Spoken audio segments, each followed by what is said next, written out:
After my mom kept putting hot oil in there and saying, "Son, like Alito Rana," we get to the hospital. There's a bean in my ear. She just started smacking me right at the doctor's office. You son of a bitch! I thought you had a tumor in your fucking ear. It was a fucking bean the whole time. What game did you say? Risk? Yeah, Risk. Isn't that really complicated, hard one? Yeah, it's like where you got to take over territories. Yeah, I never did that. Yeah, we had it, but it seemed too hard. I like anything that you.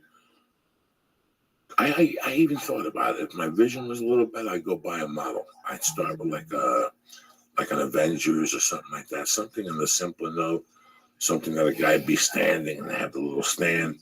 Then you have to come back and paint it. That's what I liked when I was a kid. You know what's cool you might get into is Legos are really intense now. Like you'll buy like a kit and it's almost like putting together a puzzle. Like you'll be like, all right, you have to make the Death Star from Star Wars, you know, and it's just you're trying to figure which part goes together so you can build this picture of it. So it's kind of like puzzle mixed with Here's the problem. I need a distraction like right now. Like I need, you know what I'm saying? Right. I wish I could go collect comic books all over again or collect stamps and get bugs from other countries and shit like that.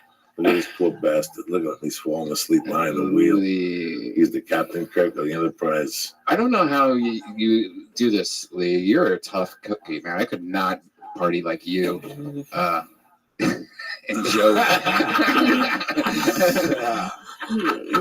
Neither can I. I mean, do you like spend like days just sleeping in between podcasts? No, he doesn't let me.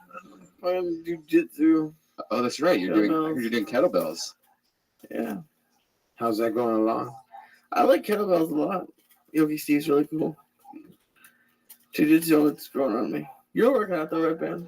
Yeah, I'm not doing. You're doing jiu-jitsu? Yeah. Do you like it?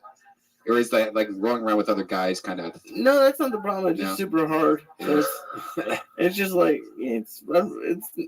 I'd rather just be on the elliptical watching a movie again, but it's better to do jiu-jitsu. Yeah, I'll just Periscope and read up people making fun of me the whole time. You know, if I have to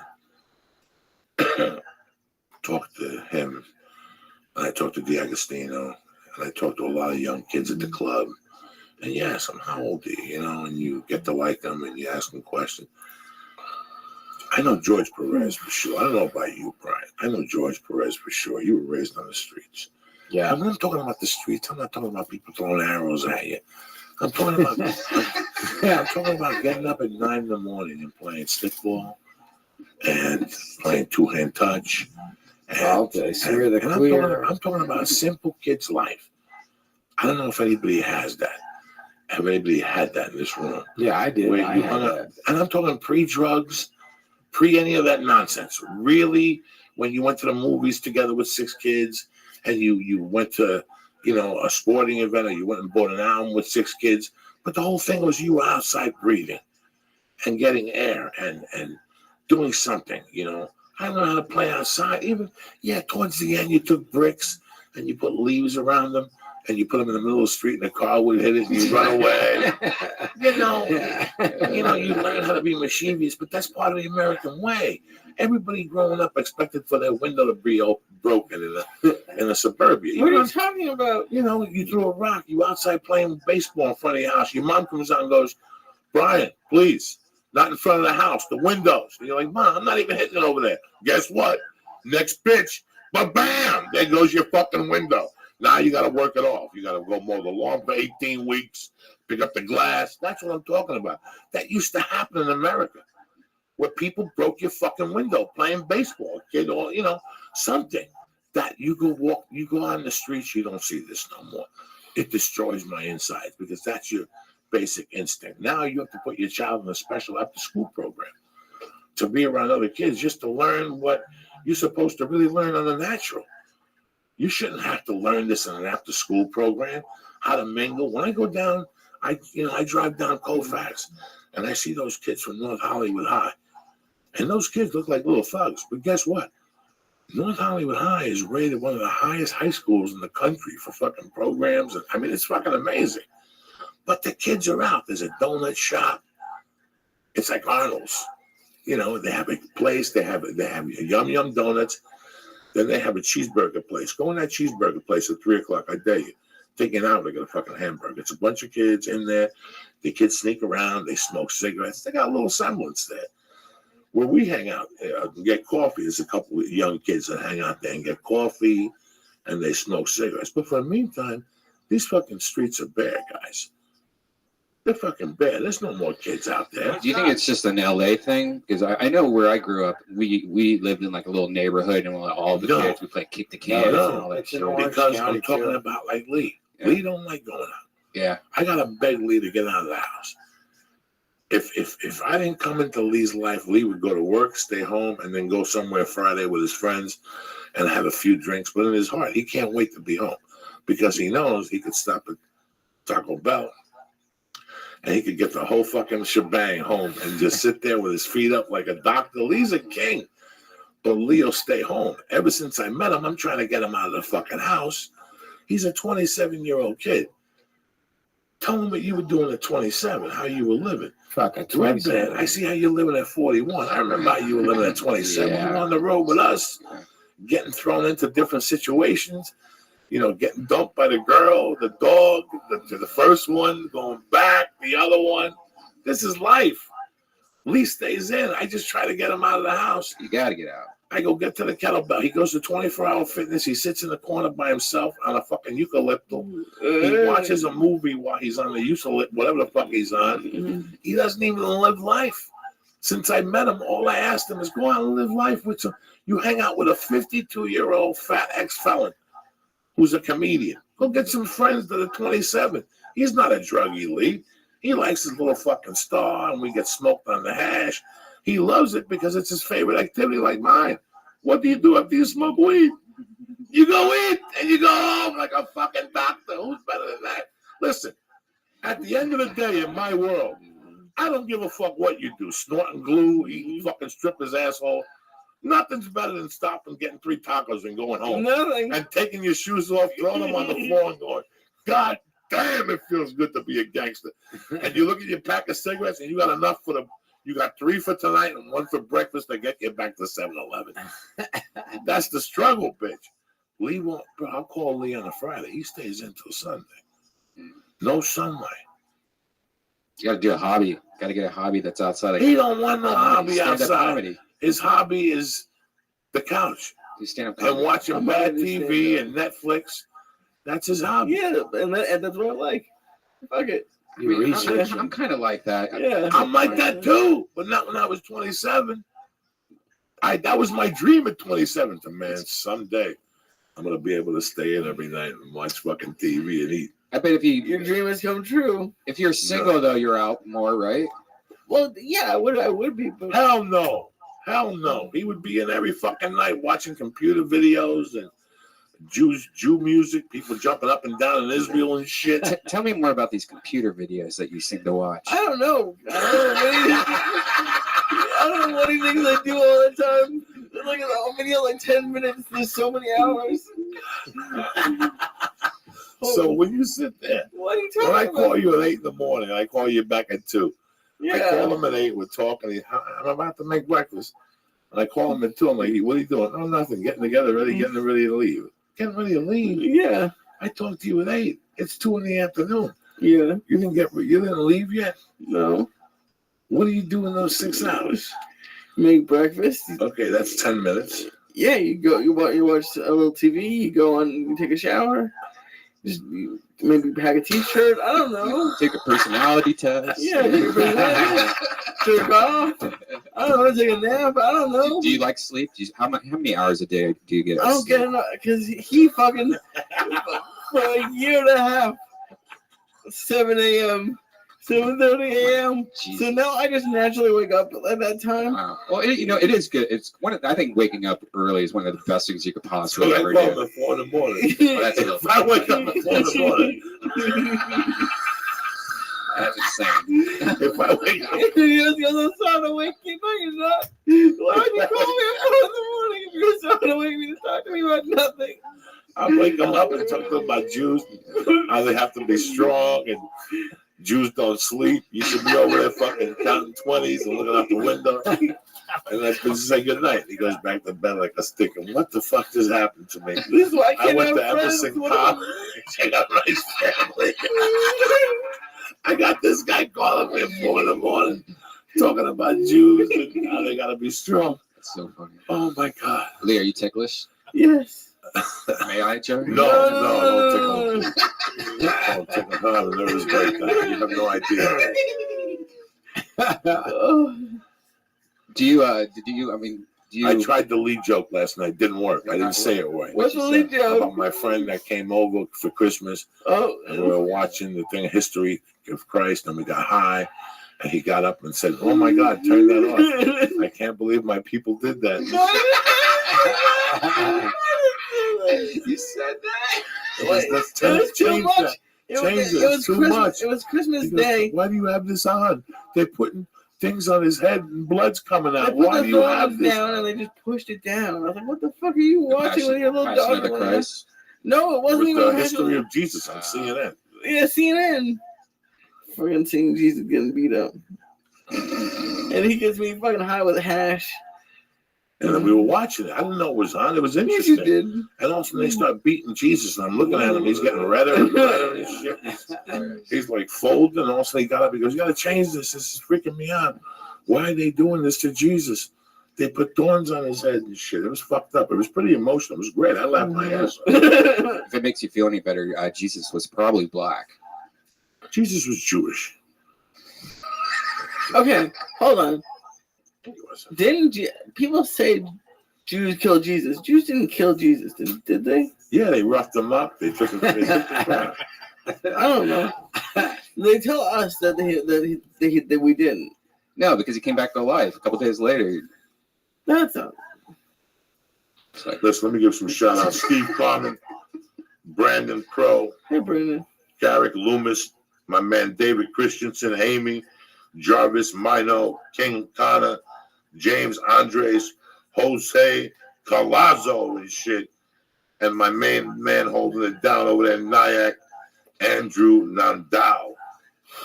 The fuck you think you're dealing with? Now, you guys are telling me something really fucking interesting that I thought was interesting when you were telling me. When I went home, I thought it was more interesting. You two guys are doing shows, and you're doing a couple shows around the country together, different clubs. Yeah. You're doing late shows because Dana Carvey does the earlier show. right. Which, dog, let me tell you something, man. Dana Carvey, you know, what's that? Who? Remember Joe Rogan likes those people? Who's not to fuck with? The Wu-Tang Clan? Oh, yeah. Dana Carvey ain't nothing to fuck with. He's amazing. Yeah. Dog, I saw him do a young comedian special, and he fucking saved the show. You know who was on that show? Judd Apatow. Eating Death. It's on HBO right now. It's old, 1994, 95. And Nick DiPaolo was on there. Hilarious. Sorry, people, but who saved that show was that boy right Dan there. Carvey. After that, I had a complete different respect for him. Yeah, I mean, if you think about it, Wayne's World alone, man, that character, he's like a huge star. He's a bad motherfucker. Yeah. though. He's a hero. I saw Wayne's World. I was a projectionist when Wayne's World came out, and when it first came out, that was like something I've never seen before. It was just so fucking funny, and it had, you know, Tia Carrere or whatever her name is, and you know, that hot Asian chick. And I would watch that movie almost 80 times because I would just watch the whole thing. Because at work, you're allowed to do that. And I was too short to be projectionist. Really? Yeah, because of the 3 stacks Oh, on yeah. 35 millimeter. Oh yeah. I couldn't. And the other day I said, I recant the statement that Saturday Night Live wasn't funny. Those things he used to do with the other guy, Wayne's World. Mike Myers, yeah. Mike Myers. Those are pretty funny. Dude, yeah, I That think shit I was just pretty funny. I I think- really enjoyed those. I fucked up there last week when I said about that comedy because I like those sketches. I like him. Mhm. I'm a fan of his. and his George Bush was dead accurate at the time. His preacher, the lady, church chat. the whatever it was. You can see it special. Yes. All that shit. I really like that. I really. Yeah. But I'm telling you, he was doing voices, he was doing bits, and he was natural. I like when I see a sketch guy, but he could do stand-up. That makes my dick hard. Mhm. A lot of them try to do fucking stand-up, Yeah. and they eat dick. They reach too These far. SNL guys. Yeah, they reach too far, but he fucking knows. Like, it's like he knew, somewhere along his career, he was a house MC, something. He learned how to put that into a smoothness as a host and bring up comics and outshine them. That's fucking special to me. That's just so. So he headlines one show a night. Yeah, so the early show. Yeah, so the improv, because I think it shows like at 7 or something like that. Yeah, so, 7. So they said, why have a dead and early night? You know, so that we were doing the Death Squad show there in Brea, January 22nd and through the 24th. So this is this weekend. This weekend. So you guys open from an early show or no? No. You just show up two for separate 9:30 shows. show. Yeah, 2 separate shows, and then they just had a spot open. So, and then we're doing it also in San Jose pretty soon.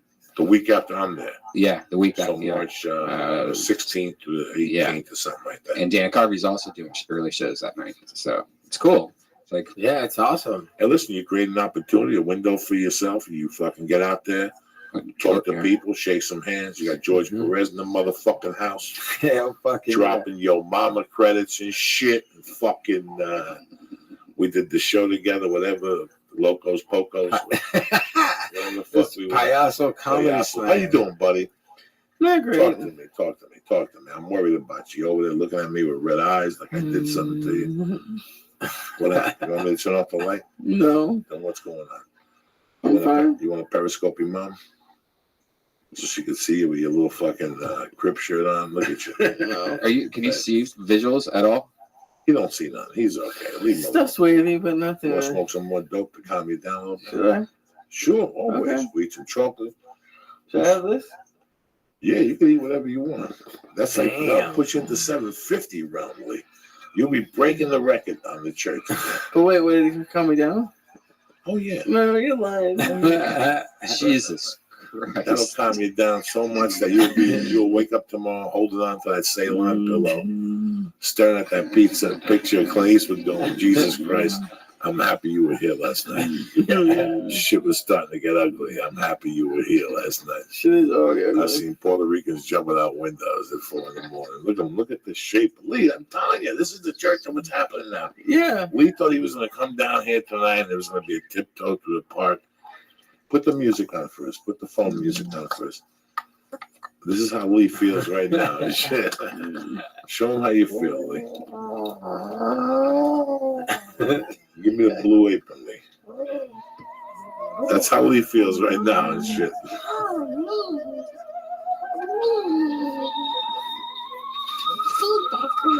Do me a favor, Lee.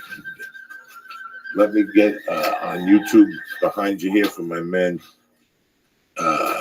George Perez wanted to see something. When he first came into the show tonight, he asked me a pretty interesting question that we had discussed on the podcast once before.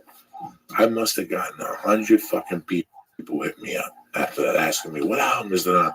Yeah. I don't know what album it's on. It's called, turn it on. You ready? What is it called? Turn on the big thing there. The moving picture screen. Yeah, the picture screen. I know what you're talking You about. don't but I was fucking waiting know. You had to tell me Wayne's what to World. order. You had to tell me what to search Jesus Christ. I live in fucking Wayne's World. I'm telling you. for. You said, here it is. And then didn't tell me what to type in. What size is that TV? Big. Big. In fact, you're around Thursday. No, you're not. We're moving Thursday, so we need all the empty bodies. You kind of come by. We'll smoke some. You guys will be in Brea. Oh yeah. They gonna come. Oh, you don't work Thursday night. Thursday, I'm doing the Soul Assassins podcast with the Ernie G from Cypress Hill. Are you really? Yeah. Look at you. You bad motherfucker, George. No, What are you no. listening to, Lee? I was listening to some G.I. Joe. I was just wanted to see that little twinkle in your eye. No. My G.I. Joe fetish left years ago. After my mom shook me down, it was over. What's going on, Lee? You turned off the service. You fucked up. Fucking.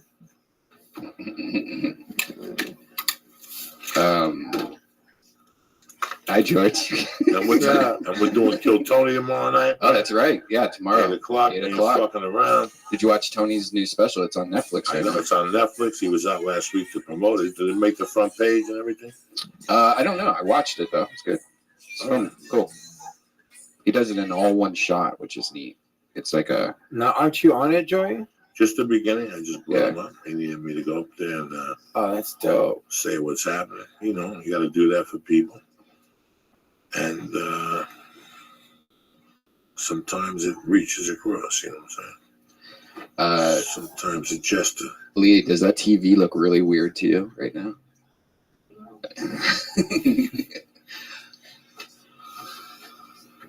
Wow, that's cool. Yeah. What are we searching for? Joey. What, brother? Benny Murray, Benny. More.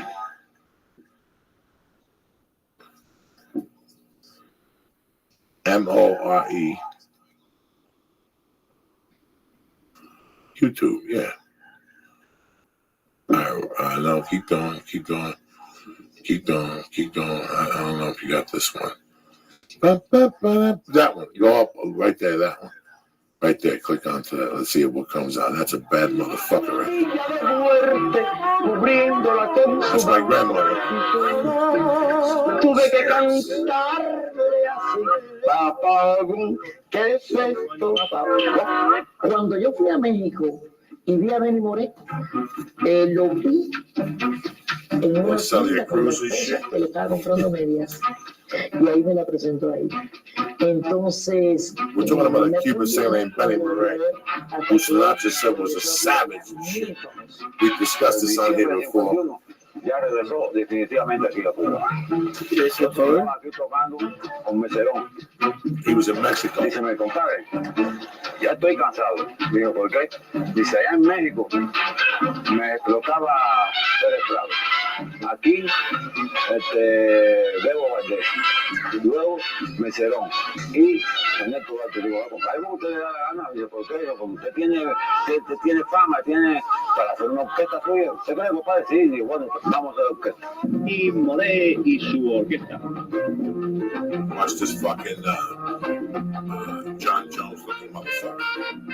Look at what a fucking orchestra was in Cuba in the 50s, bro. That's why people were going down there. Are you kidding me or what? Hit it, Lee.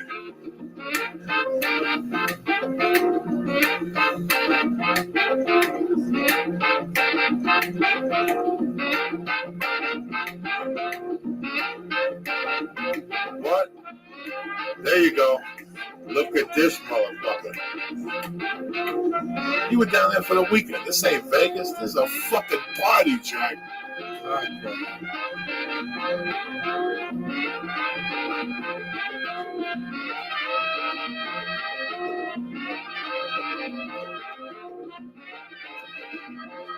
Now he's conducted. The singer's conducted. Nobody does that shit. That's how strong he was, George. He was fucking torturing these motherfuckers. There he goes, George. Right there, right in front of you, conducting. Everybody, get in line. We're gonna bust these motherfuckers open.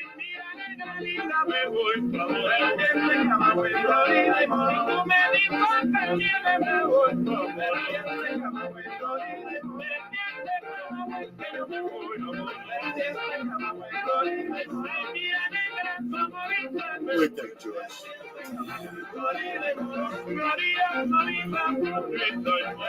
These motherfuckers were tight, dog. Oh, right.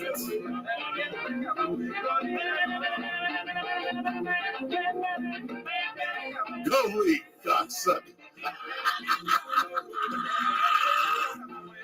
Cut it, Lee. All right, it's okay. You can admit it. The last thing anybody wants to do after work or after a long day out there schlepping around is wait online at a grocery store and then schlep home and cook some meal that you don't know what the hell you're doing. And let me tell you something. Eating out it ain't better for you either, and it's expensive. That's where a new service, Blue Apron, comes in. Blue Apron delivers farm fresh ingredients and step-by-step recipes to your home, allowing you to create healthy, handcrafted meals and at home without going to a grocery store.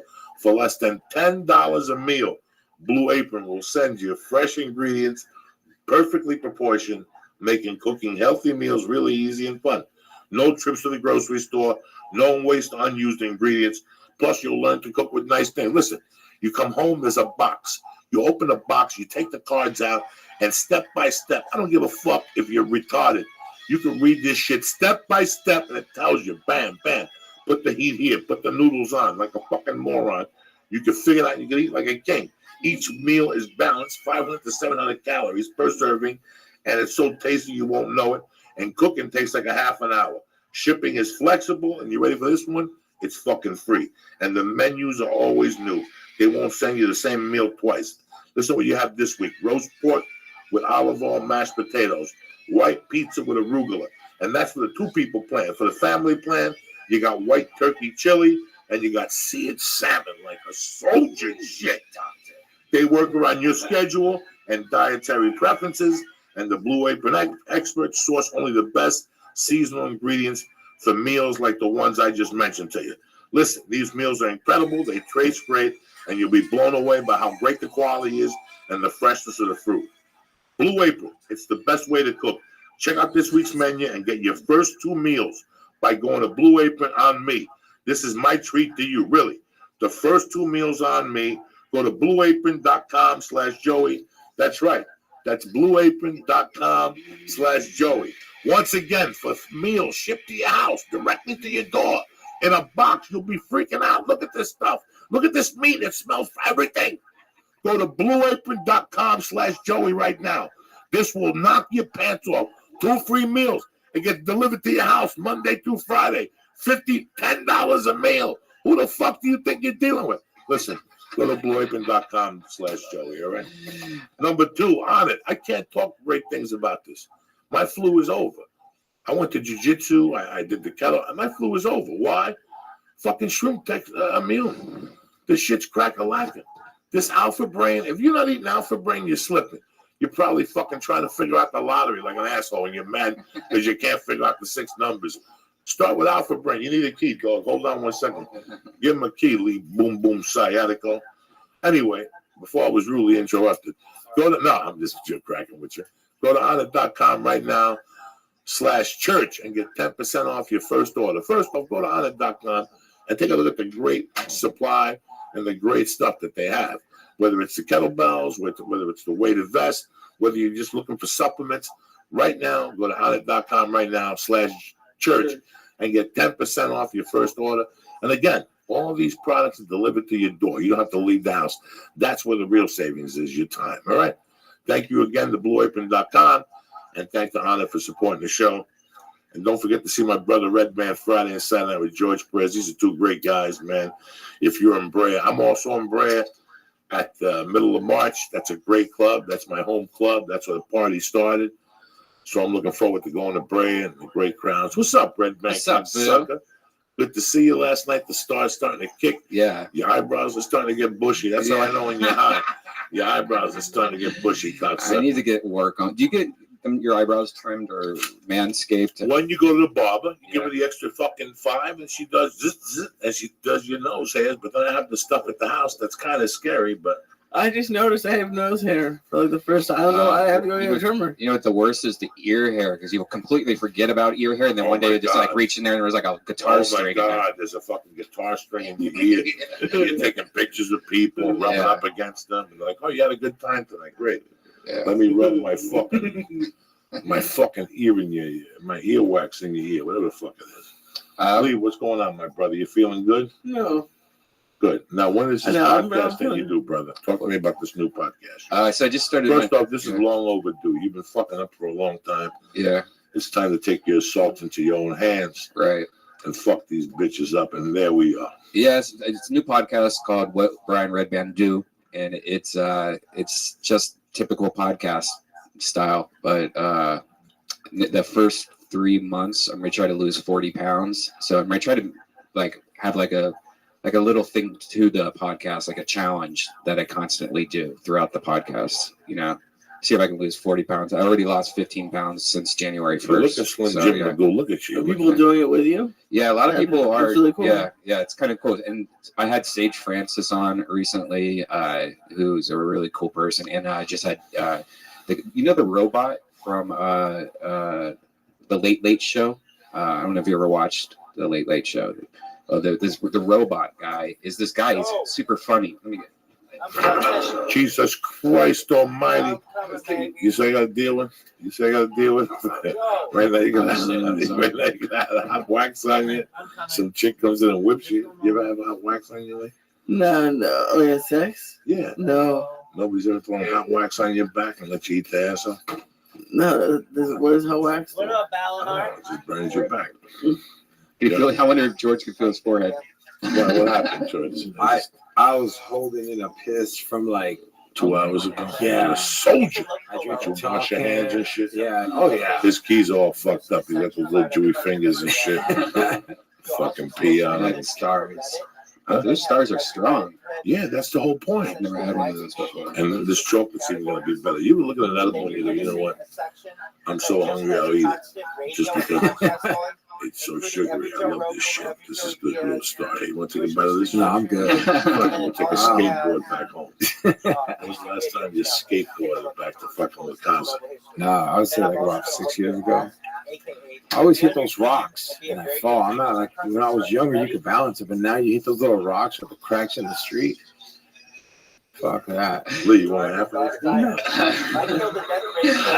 While I almost talk about my podcast, I looked over at Lee and his eyes were rolling back in his head and I started freaking out.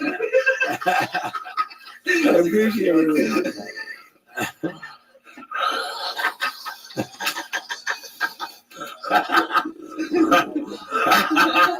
I really think you should eat that last thought to calm you down, man.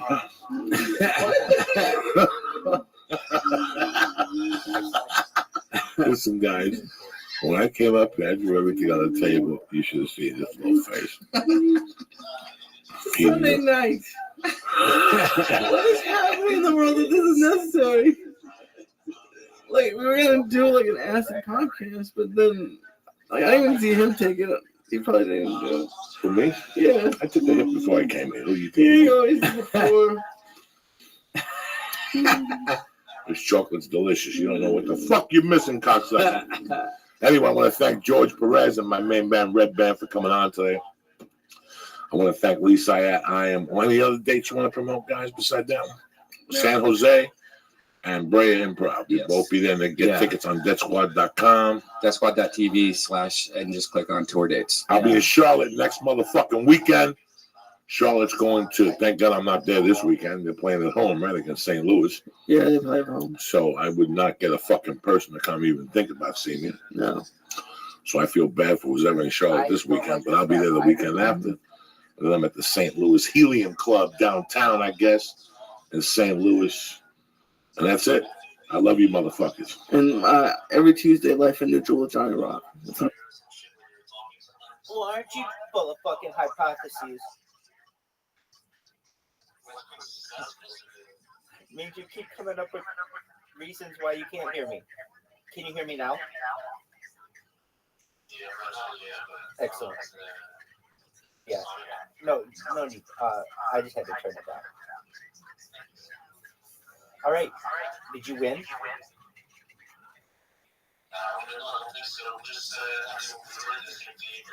We won. It said victory.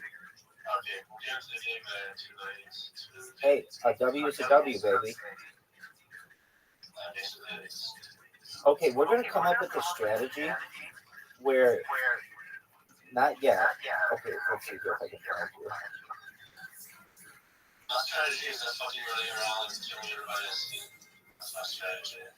I know, but there's a strategy that I've heard works.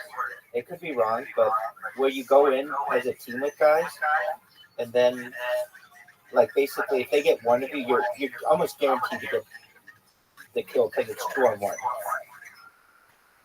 It's the same idea with like a SWAT. I'm not sure what the strategy is. I understand. I don't even know if it's possible here. Okay, there you are. You're jumping. So I got your back. Just keep going, and I'm going to follow you. And whatever guy you shoot, I'll shoot too. And I'll try to keep up with you.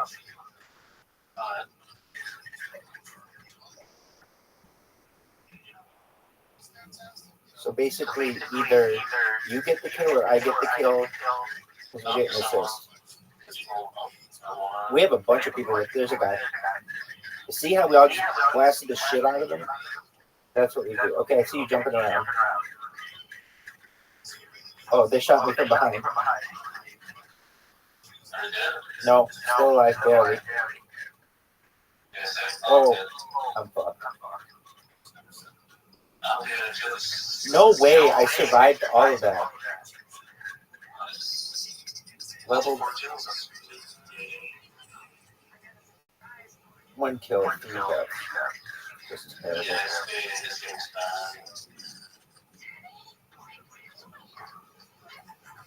Balinar. Yes. Why does it go by like live sausage 510 and whole goose? Like why does it anonymize us? You need to join their Discord server and create an account, I think, to have a custom name. I gotcha. No wonder it's so hard for me to like figure out who's who. Okay, that's cool. Yeah, but you have my name in parentheses because we are the same VC. Yes, I see that now. I saw that in the previous game, but I don't always see that. Do you have a sniper rifle? I do. Oh, do you ever use it? Yeah, in this map. Almost only in this map. This is the map I got fucking 16 kills in, if I remember correctly. Was it with a sniper rifle? Yeah, this map's made for a sniper. Yeah, If you don't have a sniper, you might as well kill yourself like that. yeah, dude. Okay, so I have like 1 kill. I think I got zero. Zero kills. Zero. Some dude that's fucking 12 kills in like 1 minute. That's pretty sure it's a fucking hacker. Questionable. Yeah, that was way too fast. I know he was shooting me from clear across the map, so he probably either had a sniper rifle or some kind of cheat. There's no way you have fucking 12 kills in like 1 minute. Right. Is it the same fucking map again? Yeah. Yes. Balinar, you got me. Balinar, you got me. Nice. We're in the air too. That was pretty good. It was very good. I see. Oh, fucking. Man, you guys are just fucking plugging away on us. That's why I told you it's not how sniper mask will do stuff like that. Because you're not it all the time. Right.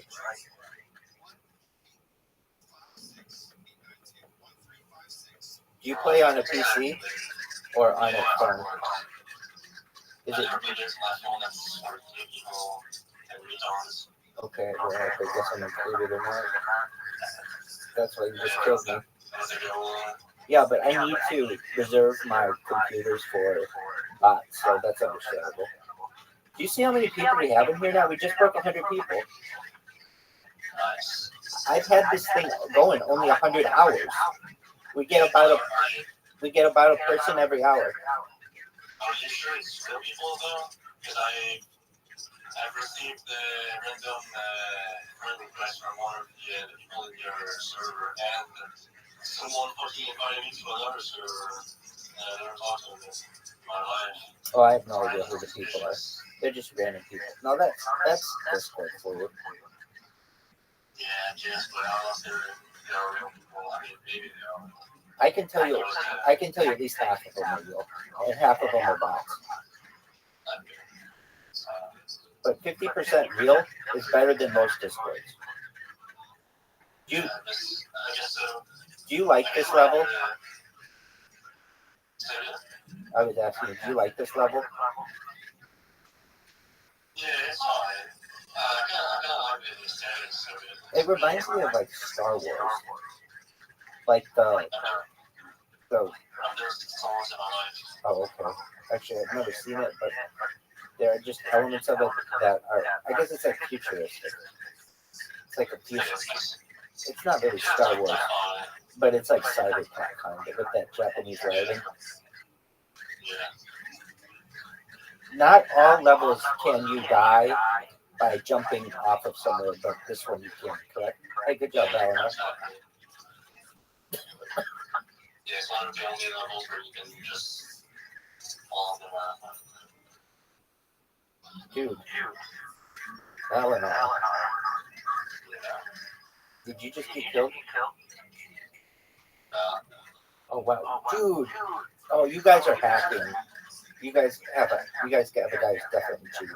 He's 40 feet in the air, just hanging out in like midair, shooting. there's a trampoline in this map. You can jump pretty high.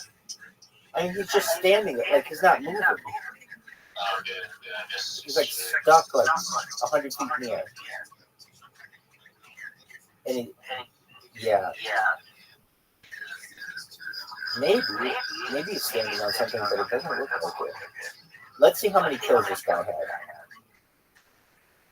7.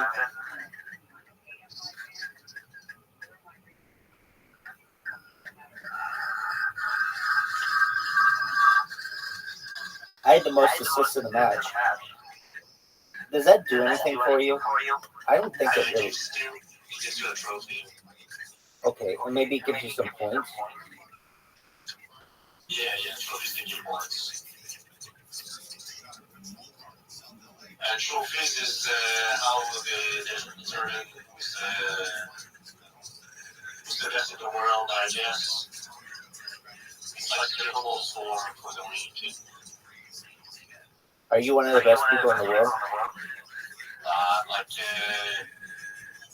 the 400. I think it's like 400 or some shit. Maybe 500 now.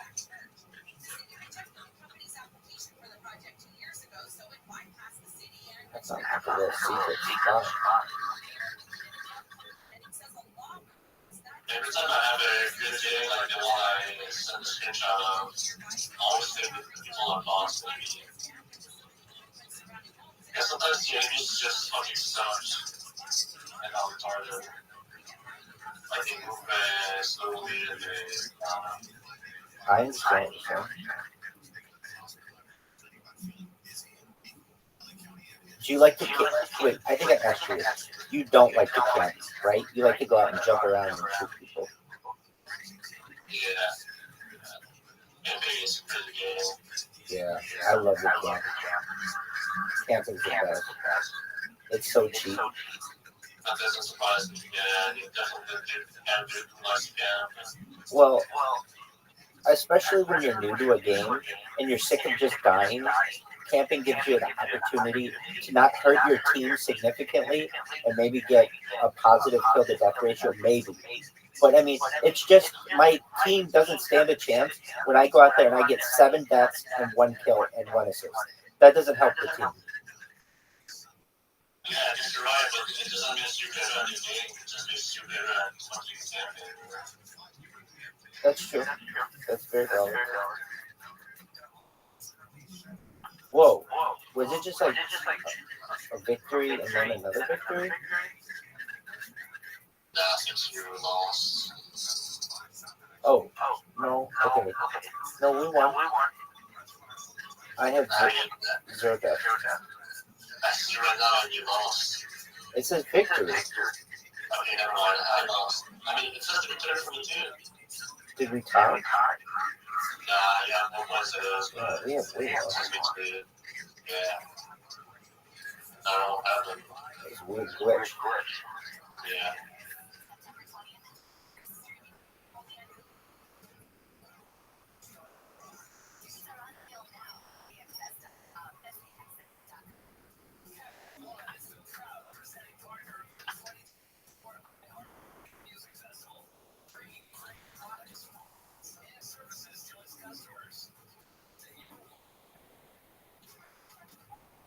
Have you ever killed anybody with a knife? Never used a knife even once. Did I ask you that the other day? Yes. Okay, that was you. I want to make sure it was you. I played this game with several people, and I don't always remember who said what. It is sad.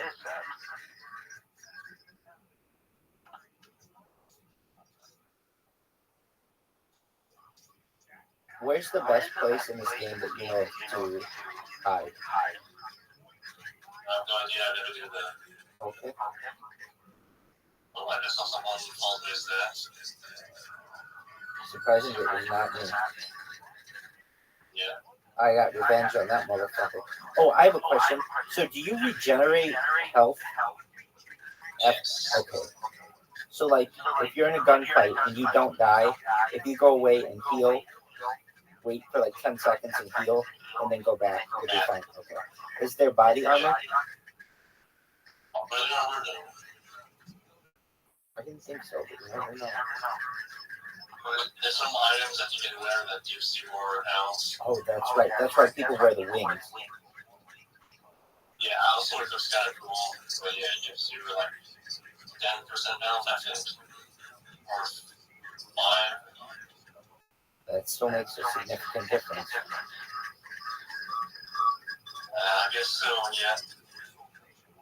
We won. I thought you sucked today. That's embarrassing. Only 3 kills. 3 kills, 5 deaths. I have 1 kill, 3 deaths. How many assists did you have? 1. I had 2.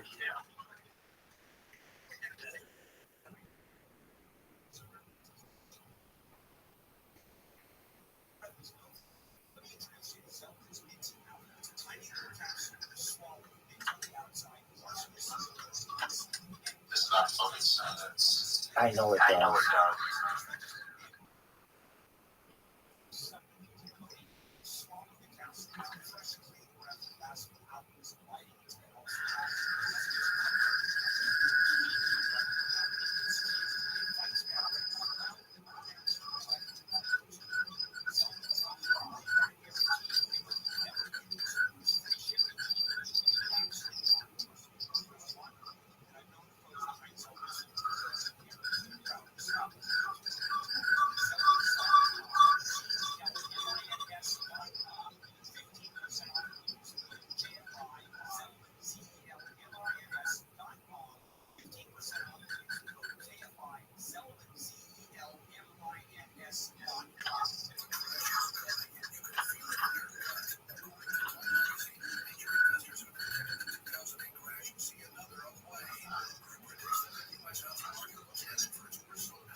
Is a headshot always a death, or is it just significant damage? Significant damage, I said. Thank you. I mean, if you do a headshot session, I'm pretty sure the person dies unless you're... That's a good point. Or what about the sniper rifle? I think it kills you instantly unless you have like more health than usual, I think, maybe. I'm not sure.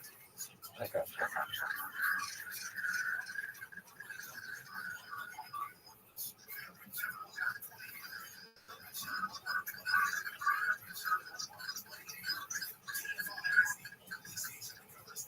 Do you like to play paintball? Paintball? Paintball? Yes, paintball. I've never played this game in my life. Do you know what I'm referencing? You like playing with paint guns in real life? Yep. Like capture the flag and stuff. I played the fucking oddball before. I don't know if you know what that is. What is that? It's pretty much like paintball, but there's no paint. Yeah, It's you just throw like rubber balls. with a gun. Yeah. And that's just rubber balls. Oh, cool. Rubber bullets, I should say. Do they? What happens if they shot you in the eye? I got that last. Oh, okay. Like, Like in paintball. yeah.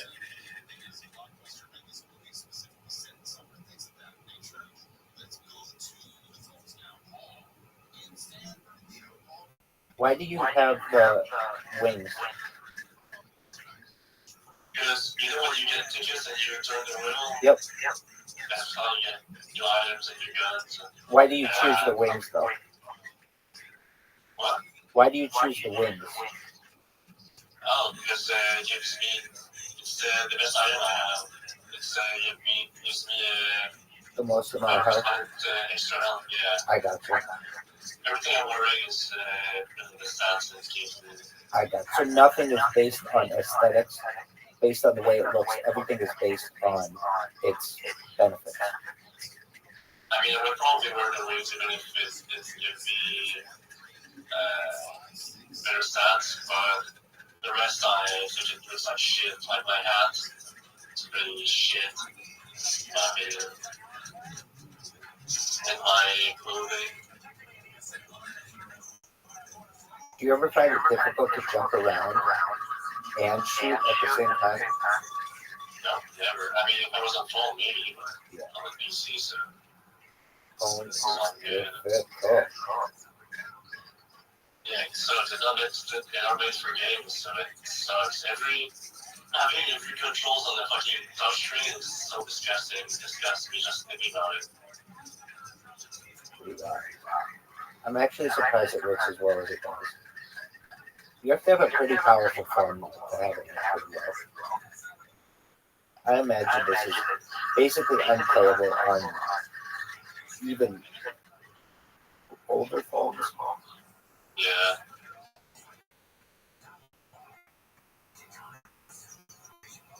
I don't think my phone could run this game.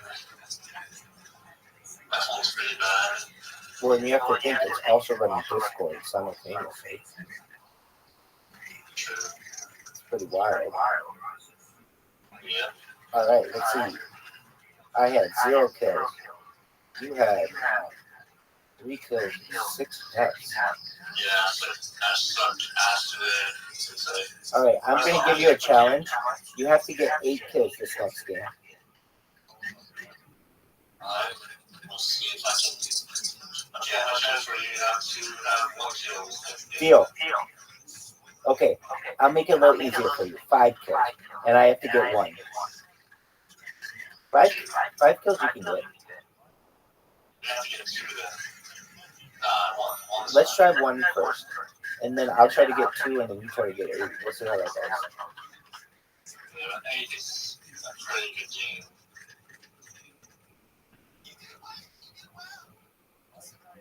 Oh, are you fucking me? That's just an assist? For sure. I mean, if you don't shoot the last bullet, that's do the assist by default. So if you just barely touch him, like if you put 1 bullet in him and the other guy puts 9 bullets in him, you still get an assist, right? Yeah, you need to put the last bullet in him. For the kill. Well, I thought I was going to be able to get 1 kill pretty easily, but that's proving more and more difficult. Oh wow, that guy. He must have glitched. Everybody who kills me, I'm going to say they glitched. Are you fucking me? Okay, finally I got a kill. 2 kills. Yeah, I'll have to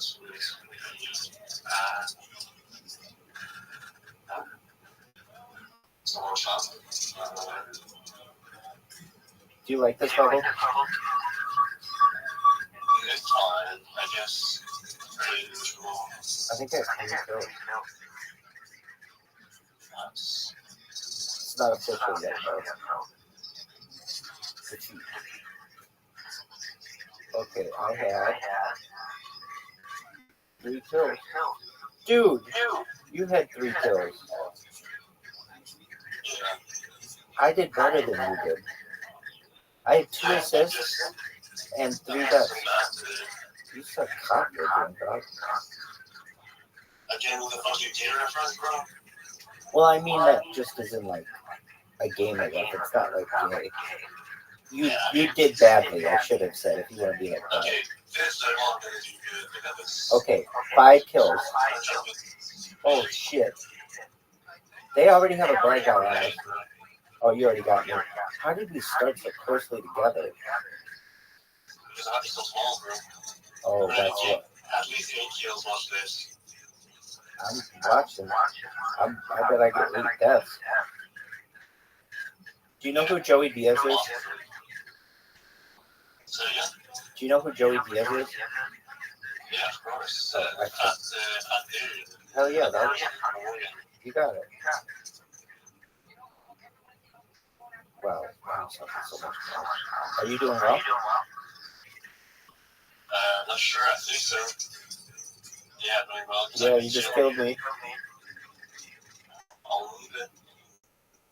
I own you. Next game, we have to do knives only. The whole game. The whole game. And we just have to get one kill. Yeah, but if the map is too big, it's going to be very difficult. And it's That's a good point. Only if it's a smaller map. If it's that one really big map, it's like impossible. Okay, I got I revenge. don't think I got any kills. 5. Not good. Okay, that was the goal. Yeah, the game was pretty cringe. Dude, you had somebody like 10 kills? That's pretty good. It's the dude that I'm pretty sure is actually. I was the same dude with fucking unknown alias.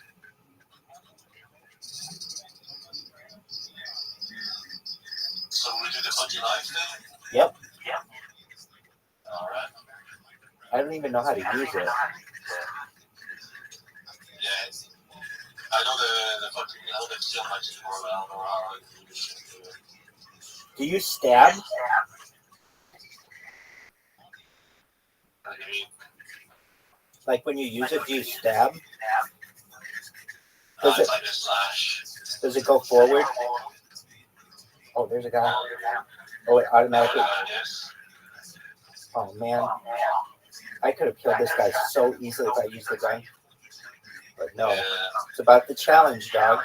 First person to get a kill like this. Nope. You've never seen what happens. Neither have I. But you've been playing a lot longer than I have. I mean, I started playing this game like a rookie year. Oh, that's all? And you had a game with 16 kills? That's Yeah, amazing. I also told you I pretty sure it was on because the people were playing weirdly and they seemed very stupid. Oh, I almost got a kill. I got an assist. With the knife? Yeah. Good job. I slashed him like fucking 3 times. I still didn't. Oh, wow. The life should be a kill like it was one hit, like fucking Call of Duty. Like in Halo or Call of Duty, exactly. Yeah. Oh, fuck. Yeah, 0. kills. You had 5 deaths. Good try. You were trying. Okay, that's 2.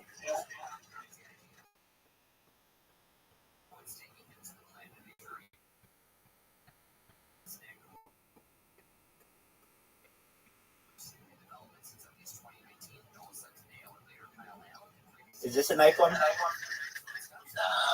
one, even with a double kill, I still get killed all the time. I'm not good at this level.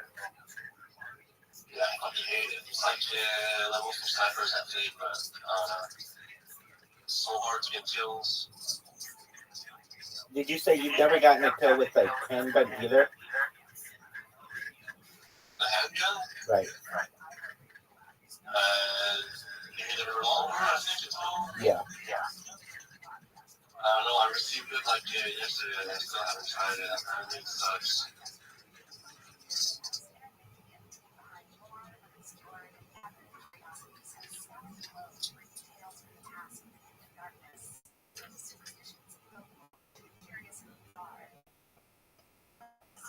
What's the furthest you've ever killed a guy?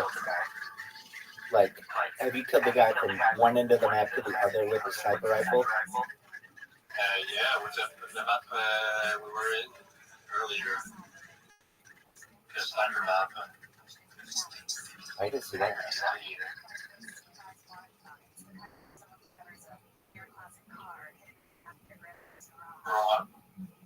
The old alias is definitely cheating. Yeah, he killed me again. Dude, hold on. I just saw him. He killed me as well. He is floating in the air. Yeah, he's not even subtle about it. He's don't think everybody necessarily Right. is hard. There's You no, kill it in real life is there any way to ban him? and can report him, but that's about it. They don't do anything about it. I mean, maybe they do. I don't know. That's a good point. Yeah, I see him fucking, he's sending, Dude, he just killed you and he killed me at the same time. They're very, very close. I think that was you. Whoa, I'm like glitched. I was like glitched in the map. Alright, how many kills did that guy get? 9? How is anyone even killing him? I don't know. Alright, I'm gonna say, I'm gonna report him, I'm gonna say hacking him, close in there,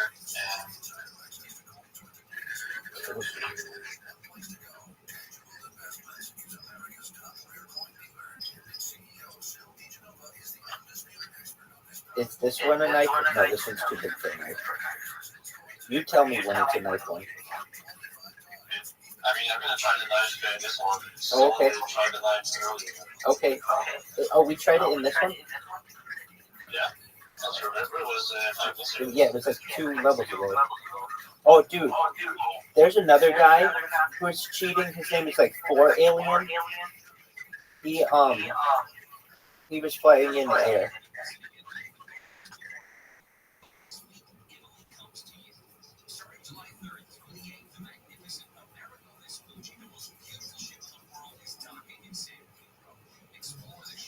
Just along the knife. Did you kill me? I don't know if it was someone. You killed me with a knife? Yeah. Oh, very good job. Wow, I feel privileged that I got killed with a knife. I mean, it was usually easy. Thanks.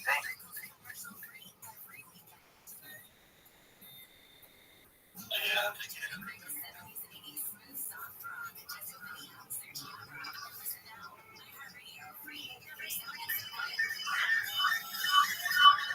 Did you see my radio section below? Yeah, so. You see it's got podcasts? Yeah, it's got Joey Diaz and fucking around for the world and that Joe show and fucking, yeah, so. It's got Joe Rogan as well. It's got every Joe Rogan in there. Nice. I mean, I won't ever watch Joe Rogan. I've watched like some of his episodes. Oh, I understand. But if people are bored, they might hop in there and just see what's going on. Look, I think it's just important to have shit going on all the time in your Discord so that people want to go there as opposed to just being a random thing for notifications. It could be a real community. Yeah, that's but I mean, if I want to listen to music, I listen to music instead. I understand that.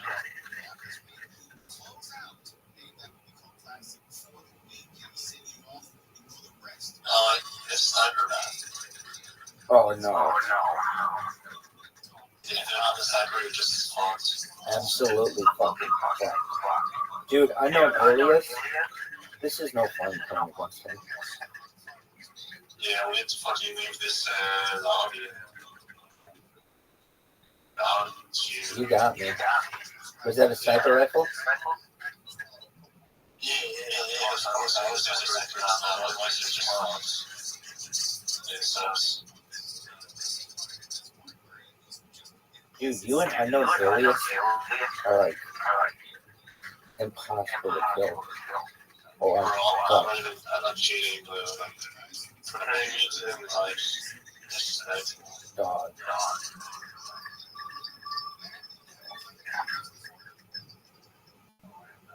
You two are both pretty fucking good. Dude, it's not even fucking fair at this point. I just literally started and it killed me. Dude, I know. Are you in a wall or something? You know what? Are you like hidden in a wall? No, I'm just looking right around. It's not too bad. Wow. And you and unknown areas just took everything. You I guys, only have a 4 kills difference with a fucking cheater. That's yeah. You didn't even think about sharing the wealth. why would I? Did you share your fucking Rothschild wealth? I don't think so. I'm going to when I go viral, perhaps by August. I think so? Oh. It got you in here.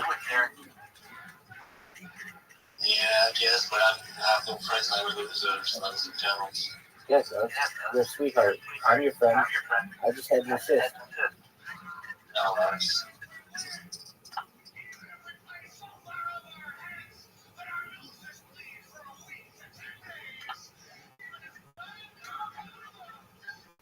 I have a question for you. Go ahead. If you were in an island and you had to fucking... Okay, do you think porn is evil? Oh, that's a really good question. No, I don't. I think it's art. Come on, man, that's not art, that's... It is. I don't think you can draw a line between pornography and art. One person's pornography is another person's art. I would say it's art. I think it's symbolic and fucking evil. Yeah, but then you can get into like erotica, where it's like artistic images of people that aren't necessarily sexual. I mean, if it's not sexual, it's not porn. Well, it's all about the viewer. It has nothing to do with the subject. So, like, for instance, if you look at something when you're 5 years old, you may not see it as sexual, but you might when you're 25. Yeah, but I mean. So what I'm saying is it just depends on your age. It depends on your experience. It's all subjective. Yeah, but something sexual and portrait of porn is not the same thing, man. Wait, and I'm saying that there's a fine line between the two. There's a gray area. And because there's a gray area, you can't draw a line between what is pornographic and what isn't. There isn't a line. It's all art. I mean, I think it depends on the intention of the author of the fucking person who made it. If the intention is to fucking make people want to stroke their meat to it, then it's porn, I would say. But if it's just, I think, like example, a fucking picture, photo of a naked woman, that's not porn. And nobody would call it porn, but it's still sexual, it's still, I don't know. Yeah, your definition isn't very good. I'm just going to be honest with you. It has too many loopholes. You have to understand that one person may consider something pornographic, another person may consider it artistic. You can't tell someone that their opinion as to what art is incorrect. So you're saying that there's no such thing as porn, it's all art? To some people, yeah. Including the Supreme Court of the United States. You have to be a fucking degenerate to say that porn is, all porn is art. Look, Supreme Court Justice Stuart Potter said about the porn subject, I'll know it when I see it. And he's dead. So at least according to the United States law, there isn't really a very good definition as to what pornography is. And that's why it is essentially one person's porn is another person's art. And so you can't tell one person that they think their opinion on what something is pornographic and another person's is artistic.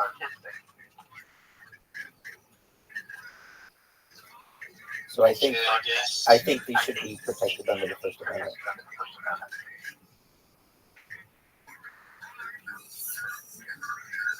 I don't think it should should be as wide field on the bar as it is right now. Hey, I hate when that's a people different. bring- That's a different story. That's a different discussion. So, are you saying that because a lot of states are doing this, where you have to provide an ID to verify your age to be able to go on a website? Yeah. Is that what you want? I mean, That's fine. I'm not saying it's bad. But I guess so. okay. So to go on a website, you think you just provide your driver's license, right? Yeah, I guess so. Okay, I'm okay with that, and I think that's what it'll be in the future. It won't be like choose your age, and you can choose to be 150 years old. You know, the stupid thing system they have set up now. Dude, unknown alias is cheating so hard. Yeah, I left it in lobby. Why didn't you fucking tell me? I mean, I just did, and you're on me, so I didn't want to interrupt you. I gotcha. You could have been like, hey, Rabbi, I'm thinking about leaving this lobby, though. You want to leave it with me? As opposed to like, hey, dude, I'm already gone. No, I wasn't gonna tell you. You're good. You're good. Okay, so I go to home. Yeah, and then there's like a bar on the right, I think, with the list of like your friends or the people that you see, and then you join. And you join. I'm gonna just leave and come back and join you.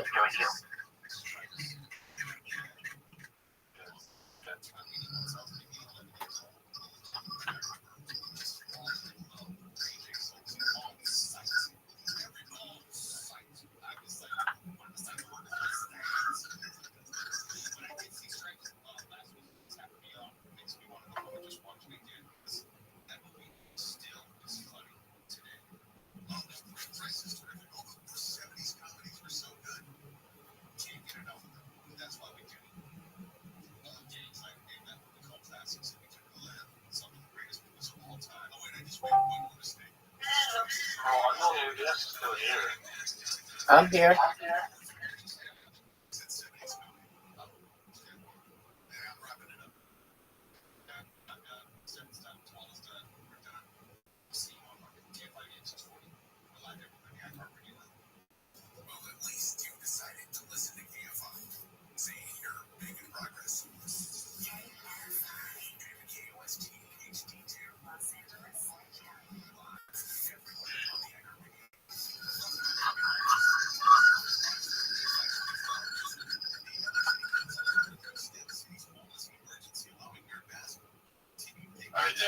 I am.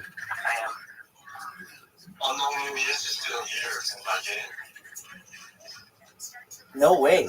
Did it just take you to the same lobby? I don't know, I didn't because I never left the lobby. I was supposed to get it right back. Okay, good. Good move. I'm gonna check to see if the same thing happened to me.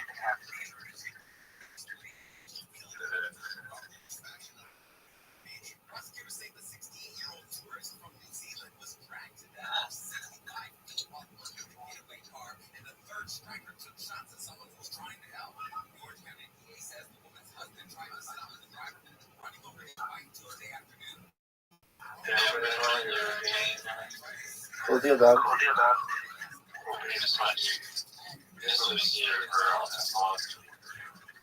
He's here still?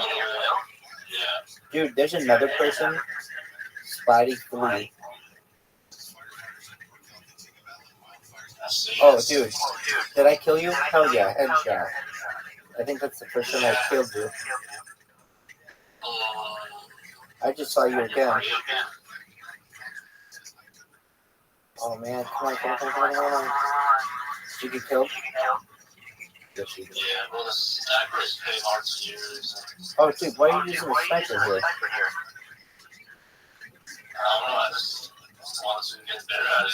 Obviously, you kill people from up close, but it's pretty hard. Dude, unknown alias. So here's what I think we need to do. I think we both need to close it at the same time so that neither of us is in the game, and then we restart it. Does that make sense?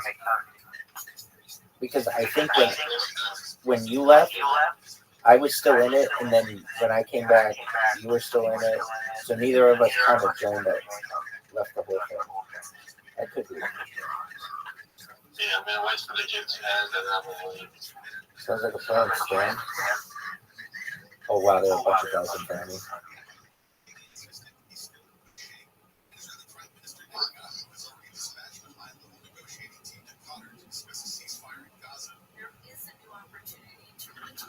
Behind you.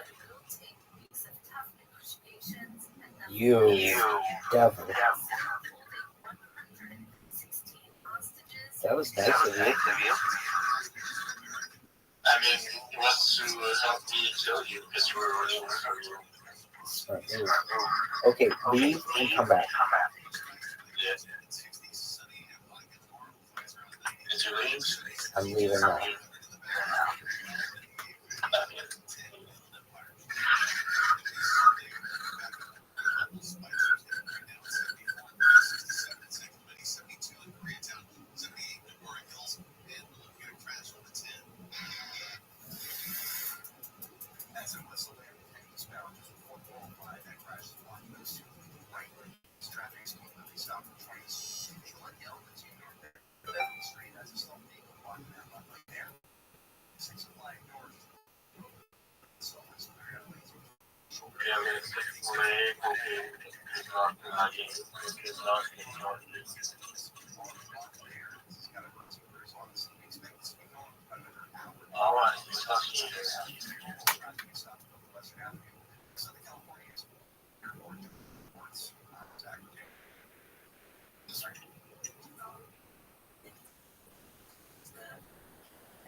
All right. All right, ready?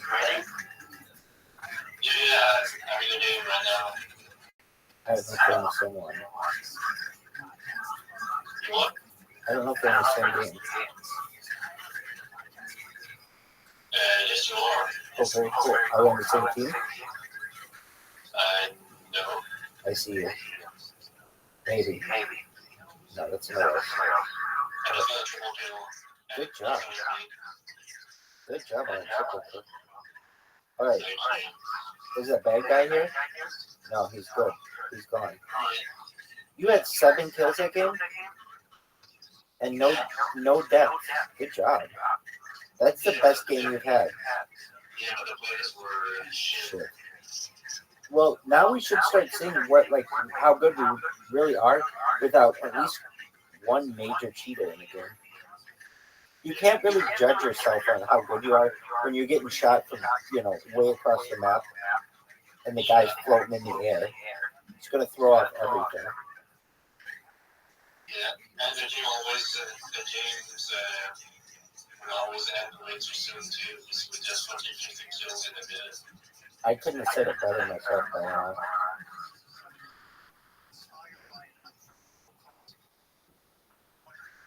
Yeah, that's an excellent point. The games were also short because this guy just destroyed everybody.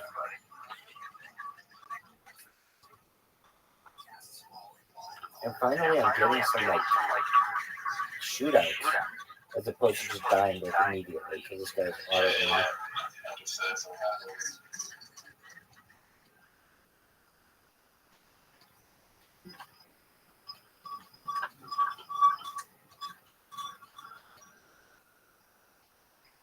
Do you know what Coast to Coast AM is? Coast to Coast AM? Yeah, it's a radio program. I've heard about it, but I've never listened to it. It's the largest overnight program in North America. Yeah. It's just like a call-in program. They play it in Canada. Yeah. In fact, have you ever heard of, I think it's called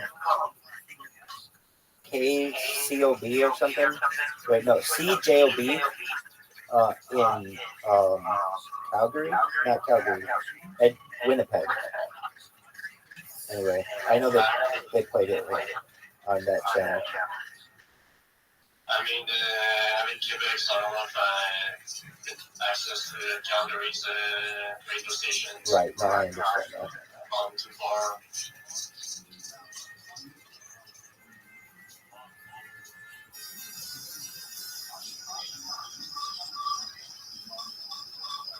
Quebec is very much like. Well, wait, are you in Quebec City? Yes. So isn't that an island? Or parts of it are on an island? I'm not sure. I think Montreal is an island, I'm pretty sure. But New York City, I don't think so. Oh, that could be Montreal. Quebec City's at the mouth of the St. Lawrence Seaway. Is that the what? It's at the mouth of the St. Lawrence Seaway. I have no idea. There's a river that goes right past Quebec called the St. Lawrence Seaway, or the St. Lawrence River. Have you heard of this river?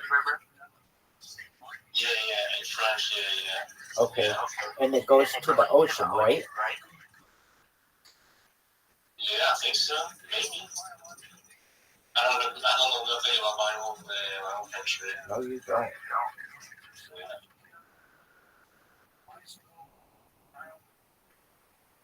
Hey, we're on the same team.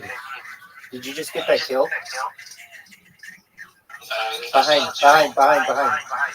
Did you get him? Good job. I still hear some background noises sometimes. Well, let's just section this in my aura. Which guy's the cheater? It's like Melody or some shit. Something. Melissa, I think.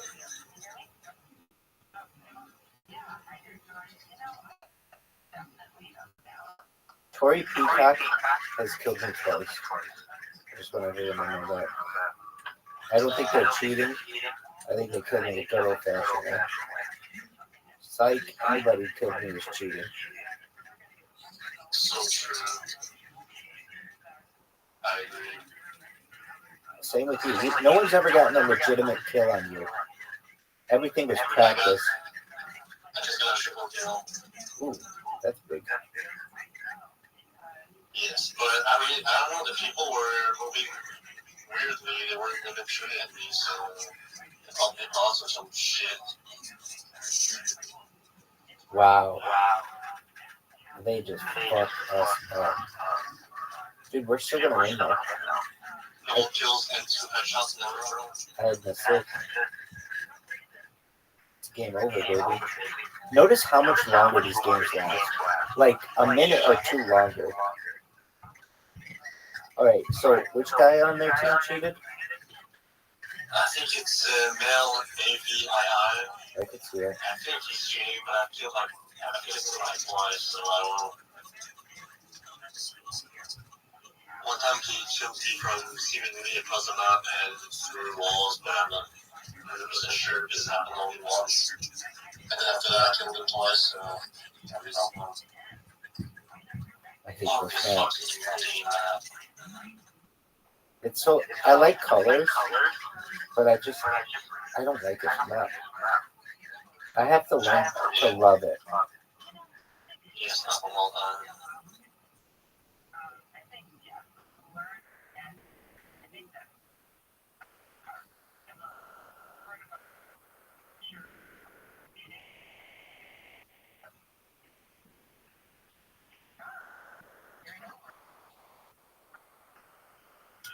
You got me, dog. This is my gun, it's pretty cool. AK-47, did that say? Yeah, but I think I did. Did you see it? Yeah. It's pretty dope. What is it? The skin, it's like parts, I think, and it's like moving. Yeah, I was just gonna say, is it moving? Yeah. Oh, dude, it's like a curly Q. It's like a screw. what? It's like a big screw. Your gun. You just killed me with it. Or no, it's not. It's just like really hard to see. It's like static. You know, like static on the television? No, I don't think that's it. It's like circles with fucking weird ass rainbow colors or something. I don't know. Yeah. It's been like 5 times. I know you have. That's why I'm getting good looks at what your fucking gun looks like. I could see it's like a multicolored. It's got multicolors. Kill me again. Yeah.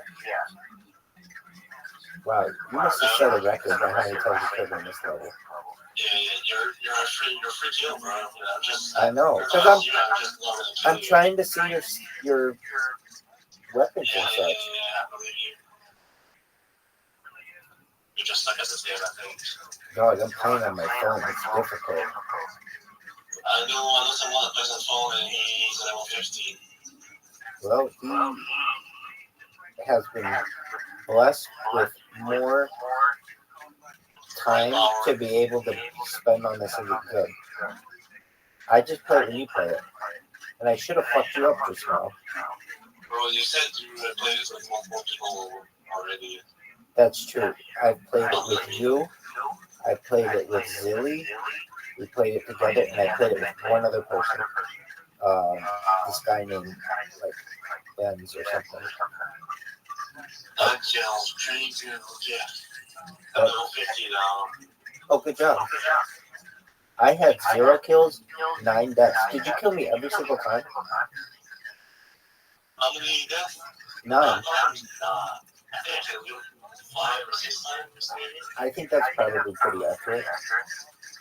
Yeah. I time to fire the fucking rocket launcher class. Oh, there's a rocket launcher in this game? Yeah, when you reach level 50. You get a rocket launcher? Yes. There you are. Oh no, it's somebody else. So does it blow up like rockets? Wow, that's amazing. I don't know why they gave me the fucking AK in my hands instead of the fucking. Where the fuck is the fucking girl? Fallon, I'm on your team. My class is Rocketeer, but I don't have the fucking rocket launcher in my hands. And why is that? I don't know. Think that fucked with you? Yeah, creators of this game cannot stand seeing a black man succeed. I agree. They're trying to hold you down. Yeah, exactly. They're trying to hold me down. They don't want me to go viral. Bro, your mic still cuts off sometimes, and it's hard to understand you. They don't want me to go viral. Yeah, that's so true. So true.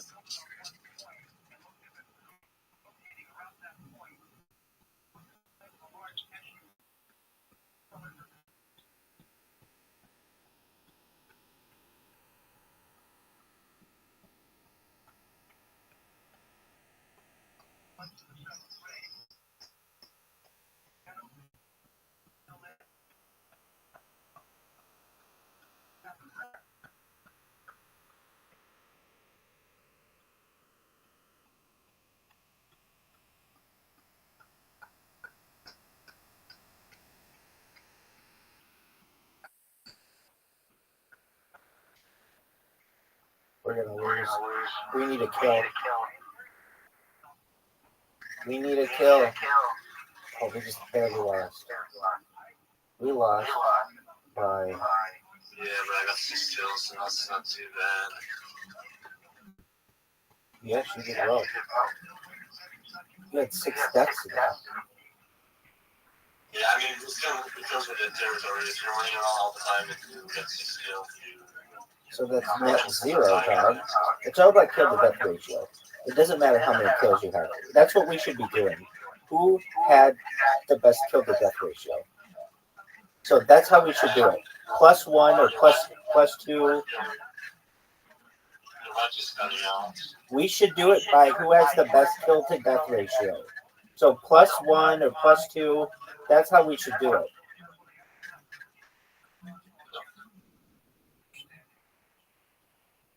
The important part is the number of points you get, your score at the end of the game. I think you're right. This is what makes your team win or not. I'm going to agree with you, though. But it's too hard to be like, oh, I have 500 points. No one cares about that. That's why we care about kills. I know, but I'm saying we shouldn't care about kills. We should care about kill to death ratio and plus or minus whatever you were. So, like, Bro. You always get like 1 kill and like 2 deaths sometimes. oh, I know. I'm not saying, like, I'm not saying that mine's going to be like -15 every time. But I can only try to improve on that. I found that, all right, I was able to use that little trampoline. Yeah, the other VII is definitely shooting. That's why I'm fucking so is.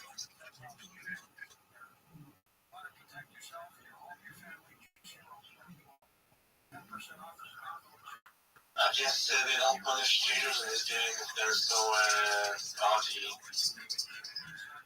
Fucking shooting from the mirror one. Or they could punish them and they just create another account. Yeah, it's level 50, so. Oh, good point. Oh boy. Just jump. What? Oh, that's no fair. I was just in a firefight and the guy, Ancient Whisper or whatever, shot me from 100 feet straight above me in the air.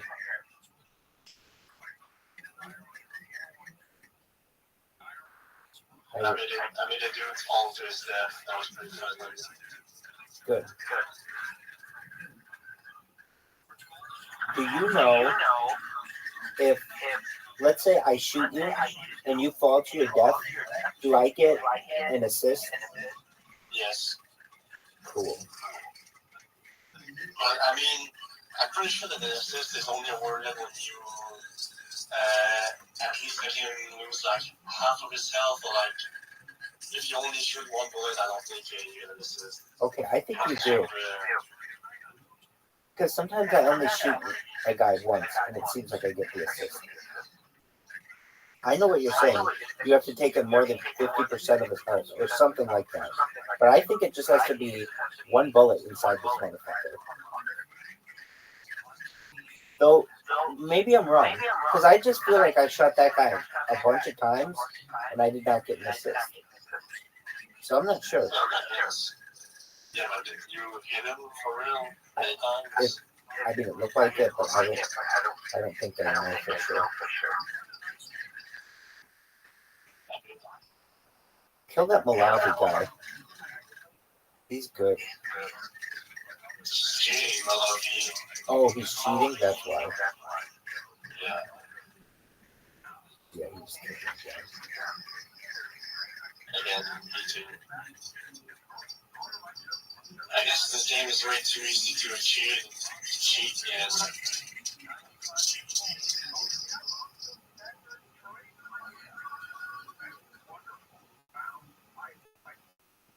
could you possibly turn your podcast audio down again? I still hear it sometimes, and sometimes your mic cuts off.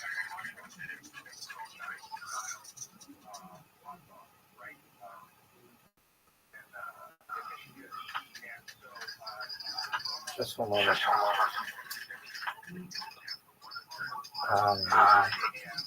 Don't have to let me see if I can control it.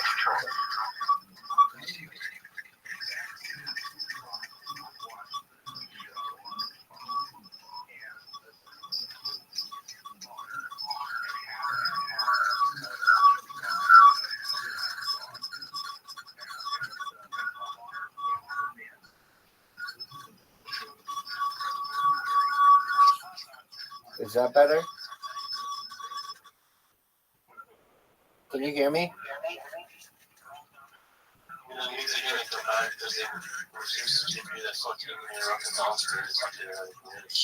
Okay, can you hear me?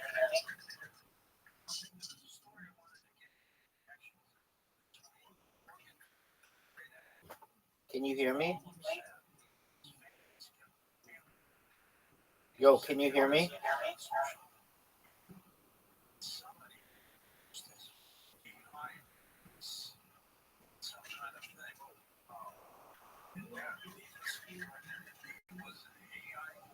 Apparently you couldn't hear me. Can you hear me? Can you hear me? Yeah, all of your other accounts are active online, so I'm fine. That's it. Because, Because you're very, very particular about your sound. I mean, I would hear multiple, I would hear your voice in like 3 different accounts. So I know.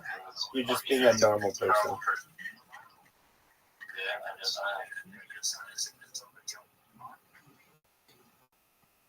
Dude, this Minfo guy, 420, has killed me twice in a row. He just sits in the corner and is able to kill, I think, everybody every time. Maybe not. Oh, there's Balazar. Did you get an assist? Rocket launcher, Oh, you got the rocket launcher? Yeah, man, it sucks.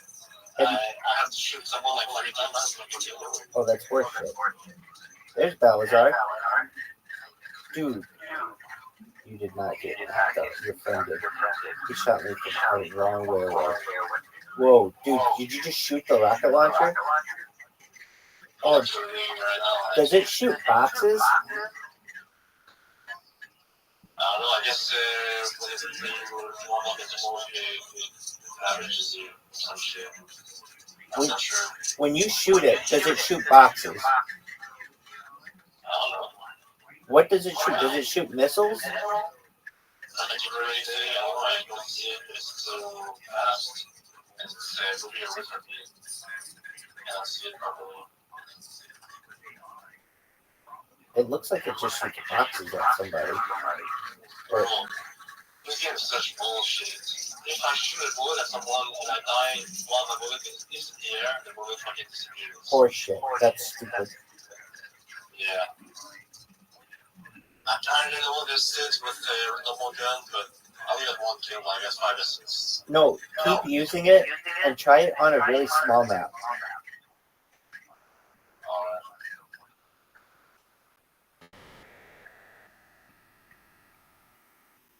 If you try it on a small map, there's the opportunity you might be able to dominate. Dude, they had a guy, Crunker Army had 12 kills. Alright, use that fucking thing in this level.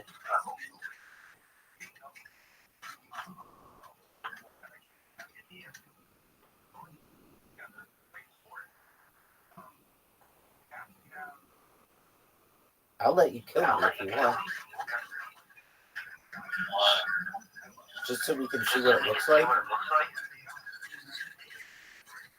You don't have to do that. Oh, you think you'll get me on your own? You're probably right about that. You're definitely right about that. Even if we're on the same team, there's a good chance. I don't know if I can hit you with it.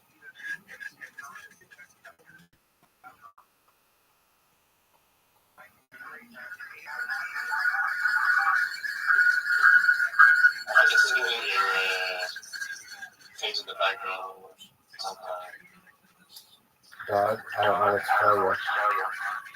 If you want to hear me, there's going to be a little background noise. You don't have to. You can, obviously. Yeah, but sometimes it cuts off, and that's the problem. I don't think it does. You don't think what? I don't think it does. When you say it cuts me off, I think it could be because my hand is in front of the microphone. I don't know, it really seems like the audio gets cut off, like, as if your mic would, like, fucking up or some shell fixes your head. That could be. Oh, after this game, I'll close Discord and come back. Let's see how that goes. In the meantime, I want to see you get some kills with that fucking rocket launcher. It sucks, bro. No wonder every fucking shooter that's level 15 doesn't use it. This garbage.